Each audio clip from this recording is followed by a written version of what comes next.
नमस्कार मित्रांनो, आत्ताच्या घडीची सर्वात मोठी ब्रेकिंग न्यूज. अजितदादा जिवंत आहेत. थांबा, हा व्हिडिओ सुरू करण्याआधी एक प्रश्न स्वतःला विचारा. जर उपमुख्यमंत्री अजित पवार खरंच गेले असतील तर त्यांच्या मृत्यूभोवती इतकं गूढ का आहे? का दररोज नवे प्रश्न उभे राहत आहेत आणि का संपूर्ण महाराष्ट्रात एकच चर्चा सुरू आहे? अजितदादा जिवंत आहेत. अजितदादा जिवंत आहेत. कोणी काहीही सांगत असेल, पण आपले दादा जिवंत आहेत. दादांना काहीच झालं नाही. दादा येणार आहेत. आपले दादा जिवंत आहेत. 28 जानेवारी रोजी बारामतीजवळ झालेल्या विमान अपघाताने महाराष्ट्र हादरला. अजित पवार आणि त्यांच्या सोबतच्या 4 जणांचा मृत्यू झाल्याची अधिकृत घोषणा झाली. पण ही घोषणा होताच काही तासांतच संशयाची मालिका सुरू झाली. अपघातात किती लोक होते?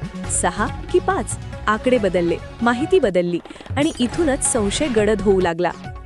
या अपघाताबाबत बोलताना अजित पवार गटाचे नेते अमोल मिटकरींनी केलेला एक दावा अनेकांना हादरवणारा ठरला. विमान कोसळताना त्यातून एक व्यक्ती उडी मारण्याचा प्रयत्न करत असल्याचं स्थानिकांनी पाहिलं, असे मिटकरी म्हणाले. मग तो व्यक्ती कोण होता? तो वाचला का? आणि जर तो वाचला असेल तर तो अजितदादा असू शकतात का? याच दरम्यान सोशल मीडियावर आणखी काही धक्कादायक मुद्दे व्हायरल झाले. विमानाच्या पात्यांचा रंग वेगळा असल्याचा दावा, मृतदेहांची ओळख DNA चाचणी न झाल्याचा प्रश्न, फक्त अजितदादांचाच मृतदेह दाखवण्यात आल्याची बाब. हे सगळं केवळ योगायोग आहे की यामागे काहीतरी मोठं दडलंय? संजय राऊत यांनी केलेल्या वक्तव्यानं या चर्चांना आणखी आग लावली.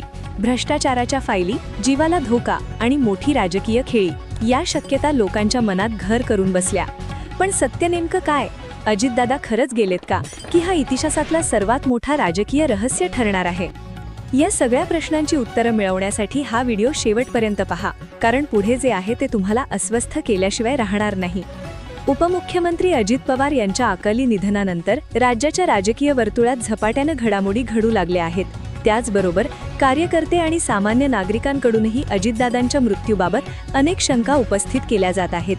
याच शंकांना केंद्रस्थानी ठेवून अजितदादा जिवंत आहेत आणि ते पुन्हा परत येतील, अशा प्रकारच्या प्रतिक्रिया सध्या सोशल मीडियावर वेगानं व्हायरल होताना दिसत आहेत.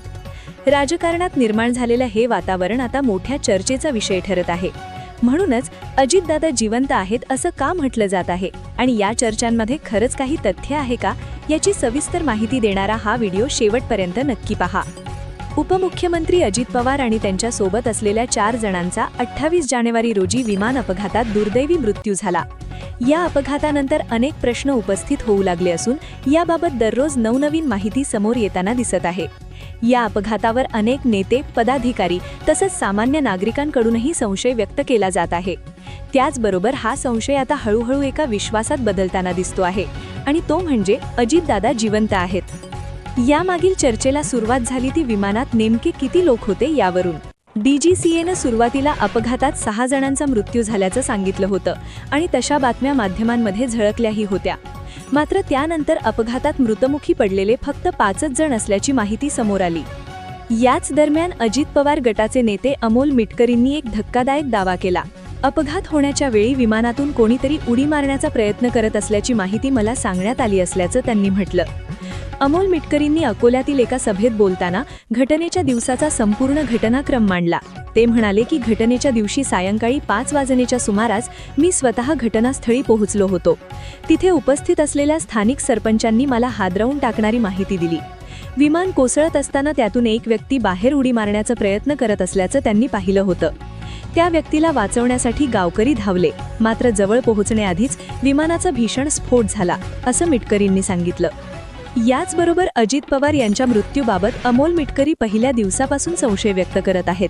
मात्र हा संशय अजितदादा जिवंत आहेत असा नसून अजितदादांचा घातपात झाला असावा असा आहे. तरी देखील मंडळी, मिटकरींच्या या संशयावरून अनेक जण अजितदादा जिवंत असल्याच्या चर्चा करत आहेत. अजितदादा जिवंत असल्याचं बोललं जाण्यामागचा आणखी एक कारण म्हणजे अपघातानंतर विमानातील मृतदेह पूर्णपणे जळाले, मात्र काही कागदपत्र कशी शाबूत राहिली हा प्रश्न. यावर स्पष्टीकरण देताना एअरफोर्सचे माजी अधिकारी अजय परांजपे यांनी महत्त्वाची माहिती दिली. ते म्हणाले की अपघातावेळी विमान क्रॅश झाल्यामुळे त्याचे तुकडे झाले. अशा परिस्थितीत कोणतीही वस्तू कुठेही फेकली जाऊ शकते. कागद बांधलेले नसल्यामुळे ते बाहेर उडाले असण्याची शक्यता नाकारता येत नाही. याशिवाय अजितदादा जिवंत असल्याच्या चर्चेमागे आणखी एक मुद्दा पुढे येतोय, तो म्हणजे विमानाच्या पात्यांचा रंग वेगळा असल्याचा दावा. सोशल मीडियावर असा दावा केला जात आहे की अजितदादा विमानात बसण्यापूर्वी त्या विमानाच्या पात्यांचा रंग हिरवा होता. मात्र अपघातग्रस्त विमानाच्या पात्यांचा रंग लाल दिसतो. त्यामुळे अजितदादांचा मृत्यू झाला नसून त्यांना शरद पवारांनी परदेशात पाठवल्याची चर्चा रंगू लागली आहे. आता असं का केलं जाऊ शकतं यामागचं कारण म्हणून संजय राऊत यांनी केलेलं वक्तव्य पुढे केलं जात आहे. संजय राऊत यांच्या म्हणण्यानुसार अजितदादांकडे भाजपच्या भ्रष्टाचाराच्या संदर्भातली एक फाईल होती. या फाईलबाबत अजित पवारांनी अपघाताच्या सुमारे 15 दिवस आधी माहिती दिली होती. त्यामुळे अजितदादांच्या जीवाला धोका होता आणि तो धोका टाळण्यासाठी शरद पवारांनी एखादी राजकीय खेळी केली असावी अशी शंका संजय राऊतांनी उपस्थित केली. या वक्तव्यामुळे अनेकांना असं वाटू लागलं की अजितदादा खरंच जिवंत असू शकतात. पण यावर विचार करण्यासाठी बाब म्हणजे अजितदादा मुंबईहून सकाळी सुमारे 8:10 बारामतीच्या सभेसाठी निघाले होते. पण सोशल मीडियावर जो व्हिडिओ व्हायरल होत आहे त्यामध्ये विमानाच्या आजूबाजूला अंधार दिसतो.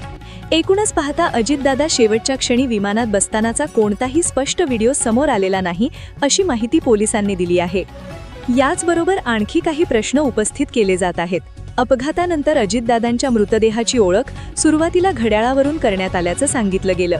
मात्र काही दिवसांनी पोलिसांनी दिलेल्या माहितीनुसार आणि माध्यमांमध्ये आलेल्या बातम्यांनुसार अजितदादांच्या मृतदेहाची ओळख घड्याळावरून नाही तर अंगावरील कपड्याच्या तुकड्यावरून आणि पोस्टमॉर्टम अहवालाच्या आधारे करण्यात आली होती. यामुळे आणखी प्रश्न उपस्थित होत आहेत. मृतदेहाची DNA चाचणी का करण्यात आली नाही? विमान अपघातानंतर फक्त अजितदादांचाच मृतदेह का दाखवण्यात आला? उर्वरित 4 जणांचे मृतदेह का दाखवण्यात आले नाहीत? तसंच माध्यमांमध्ये आणि सोशल मीडियावर व्हायरल झालेल्या अजितदादांच्या मृतदेहाचा आकार जास्त फुगलेला का दिसत होता? असे प्रश्न विचारून अजितदादा जिवंत असल्याच्या चर्चा केल्या जात आहेत. मात्र या सर्व तर्कवितर्कांवर बोलताना ज्येष्ठ कायदेतज्ञ उज्ज्वल निकम यांनी स्पष्ट भूमिका मांडली आहे. ते म्हणतात की विमानात मोठ्या प्रमाणात इंधन असल्यामुळे आग लागल्यानंतर मृतदेह पूर्णपणे जळून खाक झाले होते. जर कोणी यामागे कट असल्याचा दावा करत असेल तर तो कायद्यानुसार सिद्ध करण्यासाठी ठोस पुरावे आवश्यक असतात. केवळ संशयाच्या आधारावर एखाद्याच्या निधनासारख्या गंभीर विषयाला वेगळी दिशा देणं चुकीचं आहे. या संपूर्ण प्रकरणाचा तपास आता CIDकडे सोपवण्यात आलाय. राज्य सरकारनं नेमलेल्या गुन्हे अन्वेषण विभागाने अजित पवारांचे खासगी सचिव अविनाश सोलवट यांची मंत्रालयात 4 तास कसून चौकशी केली आहे. या चौकशी दरम्यान CIDचा तपास प्रामुख्यानं अजित पवारांच्या अपघाताच्या आदल्या रात्रीवर केंद्रित होता. 28 जानेवारीच्या बारामती दौऱ्याचं नियोजन नेमकं कोणी केलं, त्याआधीच्या हालचाली काय होत्या यावर CIDकडून प्रश्न उपस्थित केले गेले आहेत. आता अविनाश सोलवट यांच्याकडून मिळालेली माहिती आणि विमानाच्या ब्लॅक बॉक्समधील माहितीची सखोल पडताळणी केली जाणार आहे. विमान जमिनीवर आदळण्यापूर्वीचा मार्ग आणि त्यानंतरच्या हालचालींमधील विसंगती शोधण्याचं मोठं आव्हान CID समोर आहे. तसंच 27 जानेवारीच्या रात्री अजित पवारांची कोणाशी चर्चा झाली होती का? दौऱ्यात शेवटच्या क्षणी काही बदल झाले होते का? 28 जानेवारीच्या बारामती दौऱ्याची आखणी कोणाच्या सांगण्यावरून करण्यात आली होती? प्रवासाचा मार्ग आणि वेळ कोणी निश्चित केली होती याची चौकशी केली जाणार आहे. सर्वात महत्त्वाचं म्हणजे या दौऱ्यासाठी याच विमानाची निवड का करण्यात आली आणि त्याआधी विमानाची तांत्रिक तपासणी झाली होती का याचाही तपास होणार आहे. खरं तर अजित पवारांच्या अपघातानंतर अमोल मिटकरी, शरद पवार गटाचे उपाध्यक्ष बजरंग सोनवणे यांच्यासारख्या नेत्यांनी संशय व्यक्त केला आहे. आता याच दिशेनं CID देखील तपास करत असल्याचं बोललं जात आहे. अजित पवारांच्या विमानाचा बारामती विमानतळावर झालेला अपघात हा केवळ तांत्रिक बिघाड होता की यामागे काही षडयंत्र होतं, या दिशेने तपास सुरू आहे. यासाठी अजितदादांसोबतचे निकटवर्तीय नेते आणि पदाधिकाऱ्यांची सुरुवातीला चौकशी केली जात आहे. अजितदादांच्या विमान अपघाताचा तपास 3 टप्प्यात केला जाणार असल्याचं सांगितलं जात आहे. पहिल्या टप्प्यात विमानाचा वेग, उंची, इंजिनचं तापमान आणि पायलटमधील संभाषणाचं तांत्रिक विश्लेषण केलं जाणार आहे. यासाठी ब्लॅक बॉक्समधील डेटा मिळवला जात आहे. दुसऱ्या टप्प्यात विमानाचे अवशेष प्रयोगशाळेत पाठवून स्फोटाचं नेमकं स्वरूप आणि आगीचं कारण शोधलं जाणार आहे. तिसऱ्या टप्प्यात मानवी चूक, तांत्रिक बिघाड किंवा घातपात यावर अंतिम अहवाल तयार केला जाणार आहे, असं पोलिसांकडून सांगितलं जात आहे. एकूणच पाहता उपमुख्यमंत्री अजित पवार जिवंत आहेत ही चर्चा तेव्हाच थांबेल जेव्हा ब्लॅक बॉक्सची अधिकृत माहिती समोर येईल.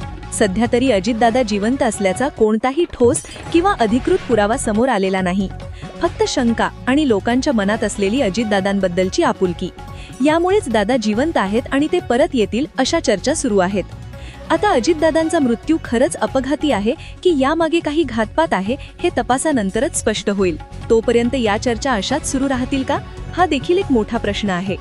या सगळ्या चर्चांबद्दल तुमचं मत काय आहे ते आम्हाला कमेंटमध्ये नक्की सांगा. अशाच प्रकारचे नवनवीन व्हिडिओ पाहण्यासाठी आपल्या चॅनलला सबस्क्राईब करा व बेल आयकॉन प्रेस करा, जेणेकरून नवनवीन व्हिडिओ तुमच्यापर्यंत लवकरात लवकर पोहोचतील.